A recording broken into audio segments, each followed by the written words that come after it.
എണീച്ച്. ആ മക്കൾ നേരത്തെ എണീറ്റാ? ആ മിടുക്കി. നീ കുളിച്ച് ഫ്രഷ് ആയിട്ട് നമുക്ക് അവിടെ പോവാം, നഴ്സറി പോവാം കേട്ടാ. ചെറിയ മടിയെന്നേ ഉള്ളു, എന്നാലും പോവാം. ആ അത് അച്ഛൻ അറിയാം, ചെറിയ മടിയുണ്ടെന്ന് അച്ഛൻ അറിയാം. എന്തൊരു കരച്ചിലായിരുന്നു. ആര്? ഞാൻ തന്നെ. എപ്പോ? ആരെ നഴ്സറി പോയപ്പോഴേ. ആ അത് ഓർമ്മയുണ്ടല്ലേ. ആദ്യത്തെ ഒരാഴ്ച കരച്ചിന് മാത്രമല്ല, എന്തൊക്കെ നമ്പർ കാണിച്ച് നഴ്സറി പോകാതിരിക്കാൻ വേണ്ടി. അതൊക്കെ ആലോചിക്കുമ്പോ നാണക്കേടാവും. ഞാനൊക്കെയാണ്. എന്നിട്ട് ഇന്ന് സ്കൂളിൽ പോകാണ്ടിരിക്കാൻ വേറെ വല്ല നമ്പർ ഇറക്കുവാ? കാണിക്കാനുള്ള നമ്പർ എല്ലാം കാണിച്ചു. ആ ഇനി വല്ല പുതിയ നമ്പർ ഉണ്ടെങ്കിൽ ഇറങ്ങ്, കാണിക്കാം നമുക്ക്. എന്ത് കാണിച്ചാലും ഇവിടെ പൊക്കല്ലോ, അതല്ല കഷ്ടം. മുത്തേ, ഇവിടെ എല്ലാവരും നമ്പർ എടുക്കാൻ മിടുക്കന്മാരാ. അപ്പൊ അതിന്റെ ഇടയിൽ ഇതിന്റെ പൊടി നമ്പർ ഒന്നും നടക്കില്ല കേട്ടാ. പ്രത്യേകിച്ച് ഈ മനുഷ്യൻ ലോകത്തെ എല്ലാ നമ്പർ ആശാനാണ്. എന്താടാ എന്താ മുഖത്തേക്ക് നമ്പറിന്റെ ആശായിരുന്നാ? ആ കൊച്ചിന്റെ മനസ്സിൽ എനിക്ക് നല്ലൊരു രൂപമുണ്ട്, അത് ഇല്ലാതാക്കരുത്. അച്ഛാ അതാ എന്റെ ഫോണിൽ എന്റെ ജീവൻ എടുക്കാൻ വേണ്ടി അടുത്ത പറഞ്ഞു. എന്താ പറഞ്ഞേ? എന്താ പറഞ്ഞല്ലേ ഇപ്പൊ? മക്കൾ എന്റെ ജീവനാണെന്ന് പറയായിരുന്നു.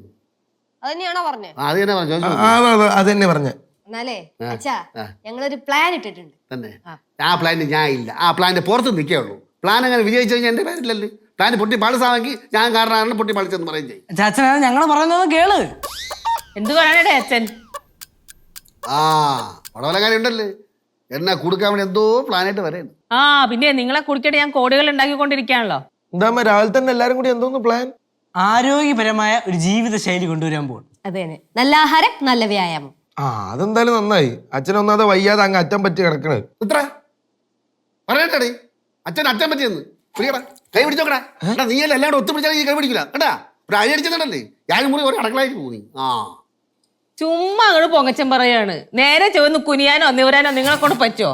വാ ചോടിക്കല്ലേ വെറുതെ. അത് മാത്രോ, ഒരു 5 മിനിറ്റ് അച്ഛൻ നടന്നു നോക്കട്ടെ, അപ്പൊ കിതച്ചു തുടങ്ങും. അച്ഛന്റെ ശ്വസന രീതി ഒട്ടും ശരിയല്ല. ആരോഗ്യമുള്ളൊരു ശ്വസന രീതിയാണ് ആരോഗ്യമുള്ളൊരു മനുഷ്യന് ആദ്യം വേണ്ടത്. എല്ലാം കൂടെ അടക്കളയിൽ ഇങ്ങോട്ട് എഴുതിയത് അച്ഛന്റെ ശ്വസന രീതി ശ്വസന ക്രിയയും കൂടെ പറഞ്ഞ് മനസ്സിലാക്കി തരാനല്ലടാ. അച്ഛന്റെ ക്രിയ ഉണ്ട് അടങ്ങുള്ള നീയൊക്കെ എന്താന്ന് വെച്ചാ വേണ്ട പടാ എവിടെ നിന്ന് അവിടെ തന്നെ പാപ്പാ പോക്കാ. പിള്ളേരെ ഒരു നല്ല കാര്യം പറഞ്ഞ ആരെങ്കിലും നിങ്ങളുടെ അച്ഛൻ്റെ അടുത്തേക്ക് പോവോ? ഫുൾ നെഗറ്റീവാണ് ഇങ്ങനെ. ഒരു കാര്യം ചെയ്യും, നിങ്ങള് ചുണ്ട് ചെന്നിട്ട് ഒട്ടിയെടുക്കും. നിങ്ങൾ എൻ്റെ മീറ്റിംഗ് സ്ഥലത്തേക്കോ, എന്നിട്ട് നമുക്ക് ചർച്ച ചെയ്യാം. താല്പര്യമുള്ളവർ മാത്രം വന്നാൽ മതി, അല്ലാത്തവർ വരാൻ നിൽക്കണ്ട. അപ്പൊ ശരി, ഓക്കെ. ഞാൻ എന്തായാലും വരും അമ്മയുടെ കൂടെ. എന്നാ വാ. എന്നാ പിന്നെ ഞാനും പോണം.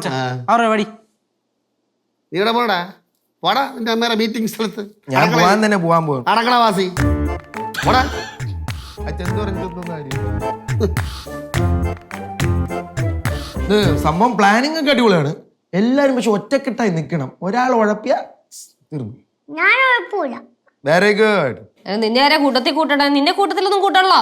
എന്നെ കൂട്ടേ വച്ചു. രാവിലെ എല്ലാരെയും വിളിച്ചെണീപ്പിക്കുന്ന കാര്യം ഞാൻ ഏറ്റ്. അയ്യോ സാറാണ് എത്തണ്ട, അത് ഞാനേറ്റ് കേട്ടാ. വലിയ ആളാവാൻ നിൽക്കണ്ട. എന്തിനും ഇതിനും അവന് മുമ്പിൽ നിൽക്കണം. ഞാൻ ഒരു ലീഡർഷിപ്പ് ക്വാളിറ്റി ഉള്ള ആളെ പോയത് എന്റെ തെറ്റാണ്. തള്ളല്ലേ അമ്മ, ഇവനങ്ങ് എടുത്ത് കളഞ്ഞാലോ എന്നാണ് ഞാൻ ഇപ്പൊ ആലോചിക്കണം. എന്നെ എടുത്ത് കളഞ്ഞിട്ട് നിങ്ങളുടെ പല പരിപാടികളും നടത്തും, നോക്കിയിരിക്കണം. പിന്നെ ഫുഡ് കൺട്രോൾഡ് ആയിരിക്കണം. ഉപ്പ് അധികം ഉപയോഗിക്കാൻ പാടില്ല, അതുപോലെ തന്നെ പഞ്ചസാര. ഉപ്പിന്റെ കാര്യം പറഞ്ഞപ്പോഴാണ് ആലോചിച്ചത്, നമുക്ക് ആ പൊടിയുപ്പ് കംപ്ലീറ്റ് അങ്ങ് അവോയ്ഡ് ചെയ്തിട്ട് മൊത്തം കല്ലുപ്പാക്കാം. ബാക്കിയെല്ലാം ആക്കാം. ഇനി കല്ലുപ്പിന്റെ കുറവും കൂടെ അല്ല. അയ്യോ ബാക്കിയൊക്കെ തൃപ്തിയായി. അല്ലമ്മ, കല്ലുപ്പ് ഇട്ട് കഴിഞ്ഞാല് ഉപ്പിടുന്നതിന്റെ അളവൊക്കെ മാറൂലേ? അത് ആദ്യത്തെ ബുദ്ധിമുട്ടേ ഉണ്ടാവുള്ളൂ. 2-3 ദിവസം കഴിയുമ്പോൾ നമ്മൾ കറക്റ്റ് അളവ് പഠിക്കും, പിന്നെ കറക്റ്റ് ആയിട്ട് വരുള്ളൂ. അമ്മ, നമുക്ക് പഞ്ചാര മാറ്റിട്ട് ബ്രൗൺ ഷുഗർ ആക്കാം. ബ്രൗൺ ഷുഗറാ? പോവാച്ചവിടെ. അമ്മ, അതുപോലെ തന്നെ നമുക്കൊരു കറിവേപ്പ് തരണം. ഈ പുറത്തുനിന്ന് മേടിക്കുന്ന കറിവേപ്പിലൊക്കെ മൊത്തം വിഷമാണ്. അത് ശരിയാ. തന്നെ ഒരു നെൽപ്പാടവിടെ കൊയ്യ് നടക്കടി. നെല്ലിവിടെ കൊയ്യാന്ന് നിൽക്കും. ഭയങ്കര വിഷമാണ് ഇപ്പൊ നെല്ലിലൊക്കെ. അല്ല പിന്നെ ഈ നടക്കാൻ പോണ പ്ലാനിങ് ഇല്ലേ, അത് രാവിലെ എന്നുള്ളത് നമുക്ക് വൈകിട്ടേത്താക്കിയാലോ? ചേട്ടാ ചുമ്മാ ഇപ്പഴേ കുഴപ്പമില്ല, ലാസ്റ്റ് പരിപാടി പൊളിവേ. രാവിലെ നടക്കാൻ പോണ? നിങ്ങൾ വരാൻ നിൽക്കണ്ട, ഞങ്ങൾ നടക്കാൻ പോയിക്കോളാം. അതല്ലേ അങ്ങനെ? അച്ഛൻ വന്നാലേ വഴുനീളം മൊത്തം അടിയായിരിക്കും. ലക്ഷ്മായി ഇങ്ങനെ തൊട്ടേനെ പിടിച്ചാൽ നീ ഇങ്ങനെ കുറ്റം പറയല്ലേ. എനിക്ക് ഒട്ടും ഇഷ്ടപ്പെടില്ല. എടീ രാവിലെ പരവരെ വെളുക്കുമ്പോഴേ ഞാൻ അധ്വാനിക്കാൻ പോവാണ്. ഇതിന് തിരിച്ച് രാത്രിയാണ് കഴിഞ്ഞ കുടുംബത്തിന് വേണ്ടി അറിയാം. നിങ്ങൾ 3 വെള്ളിയാഴ്ച ആയിട്ടില്ലല്ലോ സൂപ്പർവൈസറിങ് പണിക്ക് പോകാൻ തുടങ്ങിയിട്ട്. പിന്നെ എവിടെയാണ് കുടുംബത്തിന് വേണ്ടി അധ്വാനിക്കണത് രാപ്പകലില്ലാണ്ട്? നിനക്ക് ഞാൻ നേരെ ചൊവ്വേ പോണ പിടിക്കില്ലേടി. കണ്ട വഴക്കുണ്ടാക്കാൻ പോണവണ്ടാ. ഇതാണ് പറഞ്ഞത്, ഈ മനുഷ്യനെ ഒന്നിനും കൂട്ടാൻ വയ്യാന്ന്. വഴക്കുണ്ടാക്കാൻ പറഞ്ഞ ആര് നിന്റെ അടുത്താ? അച്ഛൻ ആദ്യം നടങ്ങ്. നമുക്ക് എല്ലാവരും കൂടെ നല്ല സഹകരിച്ചായിട്ട് പോവാ, കുഴപ്പമൊന്നുമില്ല, പോവാ. എടാ അങ്ങനെയൊന്നും അടങ്ങില്ലടാ.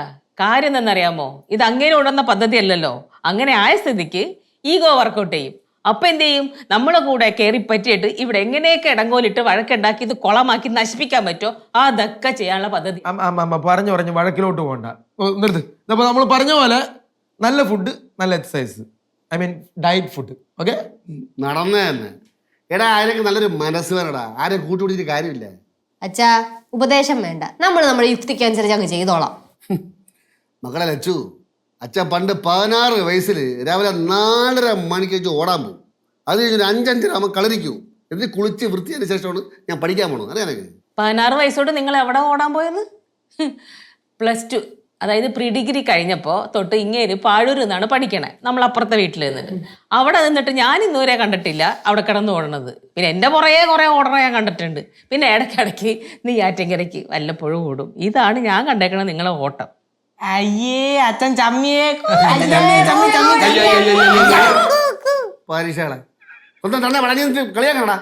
അത് കേട്ട് ക്ഷണിക്കാറ് പണാരി. ഞാനില്ല, ഞാൻ പോണു. ഏക്കാ ഓടാ ചാടാ എവിടെ പോകും? ടാറ്റ. ഓടാ.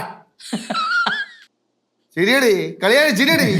ഞാൻ ഓടാൻ പോണ അവിടെ അറിയൂടി, കുട്ടമ്പളരെ പറമ്പിലടി രാവിലെ ഓടാൻ പോണത്. ആണോ? നീ കണ്ടിട്ടില്ലായിരുന്നാ? എന്റെ പൊന്നെ, ഇപ്പൊ അച്ഛൻ അതും കൂടെ നിങ്ങക്ക് വെട്ടിത്തെളിച്ചിട്ട് തന്നോ ഓടാൻ ആ, തന്നെ ഓടാൻ. വേണ്ടി? എന്നാലെങ്കിലും നിങ്ങളുടെ വയറ് കുറയട്ടെ എന്ന് വിചാരിച്ചായിരിക്കും അതിനകത്ത് തന്നത്. നിന്നെ കെട്ടിയപ്പോഴേ എനിക്ക് വേറെ ഉണ്ടായിരുന്നാടി. നിന്നെ കെട്ടിയപ്പോഴേ വേറെ ഉണ്ടായിരുന്നു. അതാണ് അവിടെ ഉള്ള തൈരും മോരും എല്ലാം കൂടി ഇട്ട് ചോറൊക്കെ വെട്ടി തൈരല്ല എന്നെ കൊണ്ട് അച്ഛാ.